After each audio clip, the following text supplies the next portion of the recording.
When I started in this thing, I didn't know nobody.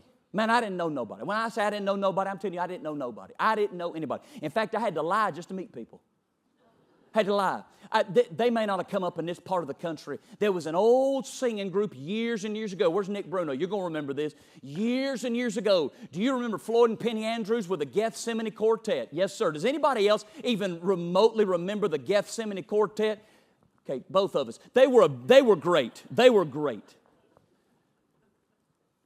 They had retired long before I ever really came on the scene. They were members of our church back in North Carolina where I grew up.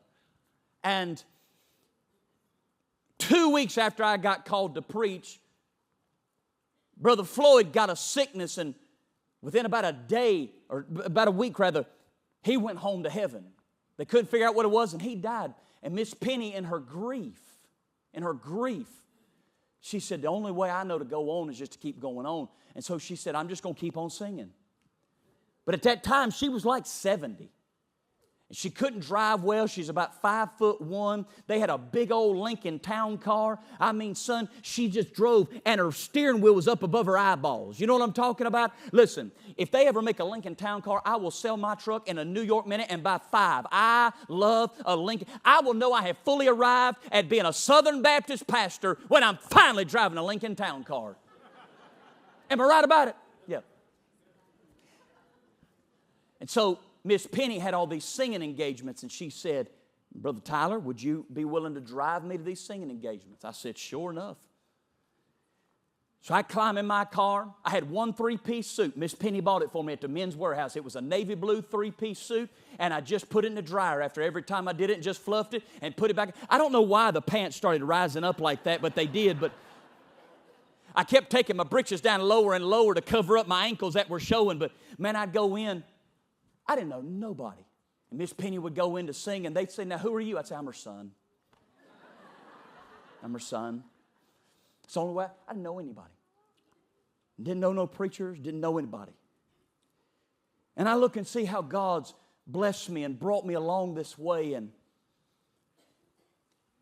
these young kids Friday night is where my story was going. These young kids Friday night, they'd come up to me, and they would say, Brother Tyler, would you tell us how you got started? And in my head, I'm thinking, well, man, once I finally get started, I'll tell you. And it hit me like a brick.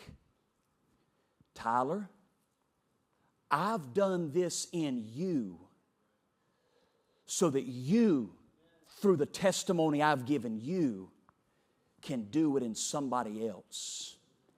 Some of you precious widows in this house right now, God's put you under the biggest burden of being alone. And for years, you have said, why, God?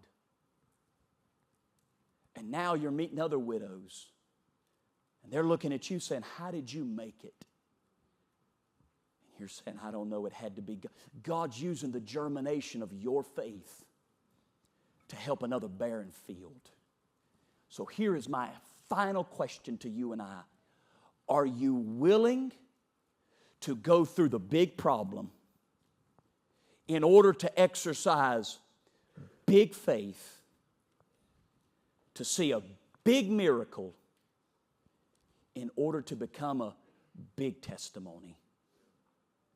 Because what God's given you is not a problem. It's an opportunity to see a mountain move. Let's bow our heads this morning.